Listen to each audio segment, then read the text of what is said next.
Who has the better midfield now? Arsenal with Partey, Odegaard and Rice, or Chelsea with Lavia, Caicedo and Enzo? I'm saying it now. Rory, I'll let you answer that one. For me, if you just look at those three midfields, I feel like Arsenal's looks more balanced. I'm not sure where the creativity is in the Chelsea midfield there. You know what makes me laugh is the fact that there's a lot more experience in the Arsenal midfield. People that don't see the creativity in Enzo just wasn't watching him last season. You weren't watching the passes that this guy was slipping through. He was actually the guy that got Chilwell's assist yesterday.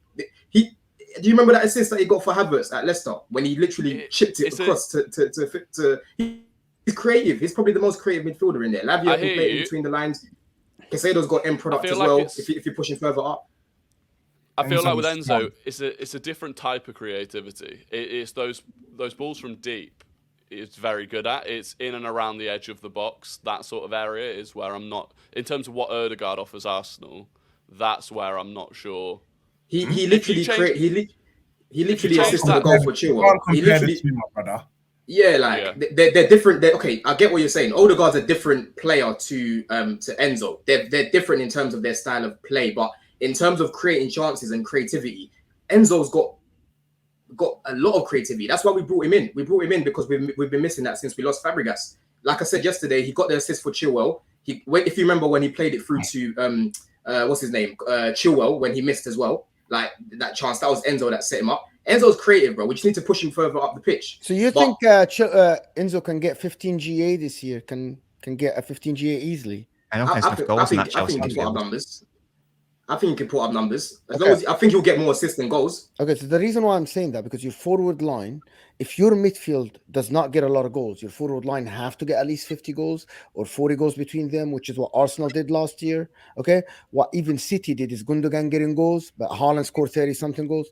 But if Enzo isn't going to put up the numbers, right, the 15 GA, someone else has to score the goals, because your problem last year was scoring goals. So who is going to score the goals? Who is going to get you 50 goals? This is what I'm asking. I get what you're saying about Enzo. Yeah. Mm-hmm. But Mo, you've got that's fair enough. That's fair enough to say that, because listen, we've got the same questions here as well. We're looking to bring in Olise. He was, he's really creative, but in terms of end product, we haven't really seen much in terms of much goals. But if you're playing for a team like Palace, I can't blame him for that. Do you know what I'm saying? Yeah. Like I said last season, they literally went 4 games in a row with no shots on target under Vieira before Vieira got sacked, right? Mudryk, again, he's another one that's a big question mark, but he looks like someone that Poch can develop and help. But Dwayne needs a little bit more end product. And Cuckoo's the only one that we can say can guarantee us goals. Jackson, there's a lot of question marks around players, so we just have to kind of see what happens. But again, I feel like we have the right manager to develop these young players and make sure that they're finishing chances. I think that there'll be a lot of goals spread across the team. I don't think we're going to be dependent on one man to score the goals. I think it'll be the whole team chipping in. Yeah, that's what I can see being built. Do you believe Enzo? That's a question I was asked. Do you believe Enzo can be the Dele Alli of Pochettino, the one that crashes the 18, gets the goals, or you think he's going to be more of like the deeper guy that gets the pass before the pass? Which one do you think is going to develop to? Enzo's not the pass before the pass, Mo. You keep saying this comment. He's not that. Like, Enzo is more than that. Enzo was creating a lot of chances last season, but he had players like Sterling. He had players like Havertz missing the chances. He had players like Gallagher missing chances. Enzo's creative, bro. You're going to see a lot of it this season. We just need someone to be on the end of it. Like I said yesterday, he's the one that created that goal for Chilwell, bro. It's going to be very interesting to see how it all develops. Isn't Enzo, Caicedo, Lavia, and Rice, Havertz, Odegaard? Listen, I think we're going to wait and see. I think we've got to wait for some more games before we make those judgments. George here says, last season we hit the ground running. However, we still conceded goals in pretty much every home game. 4-2 Leicester, 2-1 Fulham, 2-1 Villa in the first 3 home games. I think people are overreacting, is what George says. City had the same issue last season with the new system where it took time to work. The other fans want us to start fast. Arsenal will be fine, is what Brian says here. Thank you, Brian. This is an interesting one. I think it's going to say Martinelli, Rashford, Grealish, start one, bench one, sell one. Nobbit. Who doesn't have a player in that? Mo. Give it to Mo. No bias. Go on, answer that one. Start Martinelli, bench Rashford, sell Grealish. I just changed one on that. Yeah, I'd start Rashford. Yep. Start Rashford. bench Martinelli, sell Grealish. It's harsh because I like Grealish, but I think Martinelli's probably going to give you more end product. But Rashford has to sell, man. Look what he was doing last year. Look what Martinelli did last year. Yeah, same. Rashford did more. So it's a conversation, Pat. But I get what you're saying, Patrick. And, it's a conversation. And Rashford won a trophy as well. Let's get it right. Rashford won a trophy. He was doing bits in Europe and the Premier League. He had a better season than Martinelli. Without Rashford, where would United have finished, man? But there you go. Someone also asked which Nobbins doesn't agree with us at all. Nobbins is sitting looking at us like a bunch of idiots. I love Martinelli over Rashford based on last season, definitely. Yeah, I'm going to be biased on that one. We spoke a lot about Arsenal on the show. In terms of other teams over the weekend, we saw Newcastle look amazing. Spurs had their first game. City. Like, who stood out this weekend in terms of, Spurs did for me for their first game under Poch. I know they didn't win. They got rid of first game without Kane. I still think they need to buy a little bit more. But how impressed were you, Patty, with your performance this weekend? Yeah, it was all right. I'm not going to go crazy. I liked the signs. Obviously, so new team, 4 debutants, new manager, first game. Tough away game as well. Brentford and no mugs. They beat 4 of the last season's top 6 at home. They're a team that can give as good as they get. They beat Man City home and away last year. They're actually a good team. They were compact, defended well, played well behind the ball. It's a tough gig. It's a tough gig, man. Obviously, Vicario starting. A lot of Spurs fans already jumping on him. I think it's too early to go. What, after one game, 90 minutes? Not just one game. He's been like that. I don't know, man. I think it's too early, man. I mean, come on. Like, we've seen fantastic players have shaky debuts. I think you're going to have to give him time. He's a goalkeeper, a brand new league, obviously new system. It's the first time he's played in front of, first time Mickey van der Ven has played in front of him. It takes time, man. 90 minutes, and I already see people writing him off. I just think it's too early. Don't get me wrong. At times, I did feel a bit worried when he had the ball at his feet because he was taking way too long. This is the Premier League. It's 100 miles an hour. You ain't got time to ponder and mess about. You got to, as soon as before the ball comes to you, you need to know what your next decision is. Mickey van der Ven had a solid debut. I thought he was really good, considering he's only had 3 training sessions, hadn't played a game for us. I thought Destiny Udogie at left back was fantastic. 20 years old. The guy looks like he's been playing in the Premier League his whole life. He's quality. If he's that young stepping in, he's going to look good. So he's going to be a good player. Very impressed with Basuma. I thought he was mustard. The guy was a conductor, silky smooth, literally set the tempo. They couldn't get near him. They were pressing him. He was breaking the lines. I thought he was fantastic. I mean, they're saying that he had the most take-ons and the most passes completed out of every single Premier League player this weekend. So he just looks like he's going to be a star. He's going to be... It's so weird how Conte couldn't get a tune out of him. And when they asked Conte last year about Basuma, you're saying, oh, he's not ready. I need more from him. You can see how good the guy is. He was brilliant in our preseason, and he's literally done the same again yesterday. Going forward, obviously, it's a massive adjustment losing Kane. I need to see more from Sonny. I need to see more from Richarlison.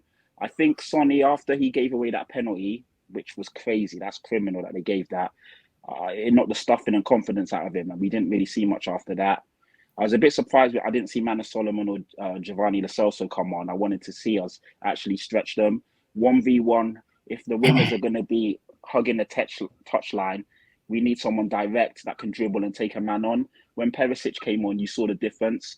Manor Solomon will give you that on the other side. But yeah, all in all, it was a decent debut. I was a bit worried going into that game. Obviously, Brentford away is a tough one. They beat us. Well, they smashed us 3-1 at home last year, and we were lucky to draw 1-1 with them away from home. But yeah, in terms of playing a dominant kind of style, imposing ourselves, we did that. I think we had over 70% possession, decent. Needed a bit more creativity, a bit more cutting edge. Maddison was really good as well for his debut, 2 assists, and he looked like, silky, really good on the ball, wanted to get on the ball, make things happen. So yeah, a decent start. I feel bad for him. You know that, Patrick? I feel bad for Maddison. I really feel bad. Yeah, the Harry Kane thing. Because because Richarlison is there. I think Richarlison is as good as Calvert-Lewin. Both of them should not be playing in the Premier League, in my opinion. This is just my opinion. I think both of them should not be playing in the Premier League. Listen, he has no touch, Richarlison. His movement is awful and terrible, and his finishing is even worse. but Maddison could have had 4 assists yesterday, easily 4 assists, because he gave easy passes. The guy was magic, silky, amazing. True. Patrick, man, Maddison. Listen, yeah, watching that game yesterday, I was looking at someone that was playing like the captain.